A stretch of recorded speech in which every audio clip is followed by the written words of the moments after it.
London میں خواتین کی فلاح و بہبود کے لیے کام کرنے والی تنظیم راہ خدمت کی جانب سے خواتین کو بااختیار بنانے کے حوالے سے ایک تقریب کا اہتمام کیا گیا۔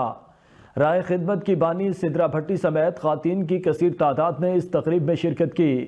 شرکاء نے خواتین کے جسمانی اور سماجی صحت کے مسائل پر روشنی ڈالی اور ان میں خود اعتمادی پیدا کرنے کے حوالے سے تنظیم کے مختلف پروگرامز کے بارے میں آگاہی فراہم کی۔ مزید تفصیلات لندن سے آمنہ چودھری کی اس رپورٹ میں۔ لندن میں خواتین کی فلاح و بہبود کے لیے کام کرنے والی تنظیم راہ خدمت کی جانب سے خواتین کو بااختیار بنانے کے حوالے سے ایک تقریب کا اہتمام کیا گیا۔ راہ خدمت کی بانی سدرا بھٹی سمیت خواتین کی کثیر تعداد نے اس تقریب میں شرکت کی۔ راہ خدمت کی متحرک اراکین فوزیہ حسین، آمنہ چودھری، نینا، نادیہ، شیبہ فیصل، تسمیہ اور عائشی عثمان نے خواتین کے جسمانی اور سماجی صحت کے مسائل پر روشنی ڈالی اور ان میں خود اعتمادی پیدا کرنے کے حوالے سے تنظیم کے مختلف پروگرامز کے بارے میں آگاہی فراہم کی۔ تقریب کے دوران کاروباری خواتین نے اپنی کامیابیوں کے تجربات ایک دوسرے کے ساتھ شیئر کیے اور گھریلو خواتین کو کاروبار کرنے کے لیے رہنمائی فراہم کی۔ تنظیم نے اعلان کیا کہ وہ گھریلو خواتین کو کاروباری تربیت دینے اور انہیں مالی مواقع فراہم کرنے کے لیے اقدامات کرے گی۔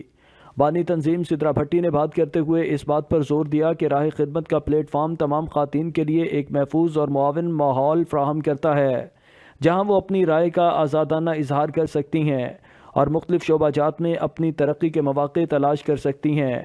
کیونکہ ہمارے ساتھ یہ نہیں کہ بہت سی ہائی سوسائٹی کی لیڈیز جڑی ہوئی ہیں، ہمارے ساتھ ماشاءاللہ سے مڈل کلاس اور ہر لیول کی لیڈیز ہیں ماشاءاللہ، اور ہم آگے ایک ساتھ ہی بڑھیں گے۔ شرکاء نے اس تقریب کو نہایت مفید اور کامیاب قرار دیا اور اس بات کا عہد کیا کہ وہ راہ خدمت کی سرگرمیوں میں مزید دلچسپی لیں گی۔ تقریب کا اختتام دعا اور خواتین کے روشن مستقبل کے لیے نیک خواہشات کے ساتھ ہوا۔ اللہ ان کے لیے بہت ان کو عزت عطا فرما، کامیابی عطا فرما، ان کو روزگار عطا فرما۔ بالخصوص عائشی عثمان نے، تسمیہ نے اور سونیا نے جو نیا سیٹ اپ کیا ہے، یا اللہ ان کو بہت کامیابیاں اور عروج منزل عطا فرمانا۔ یا اللہ ہم سب کے لیے زندگیوں میں سکون، برکتیں، ہمارے روزگار میں سکون، روزگار میں برکت عطا فرمانا، اور جن کے شوہر کما رہے ہیں ان کی بھی کمائی میں روزگار میں برکت عطا فرمانا۔ اللہ تعالیٰ ہم سب کو 5 وقت نمازی بنائے، صحیح سے قرآن پاک پڑھنے والا بنائے اور ہمیں دین اسلام پر چلنے والا بنائے، اور ہمیں ہمیشہ اسی طرح یونائٹڈ رکھے اللہ تعالیٰ، اور ہم اچھے اور نیک کام آگے کرتے رہیں اور آگے بڑھتے رہیں۔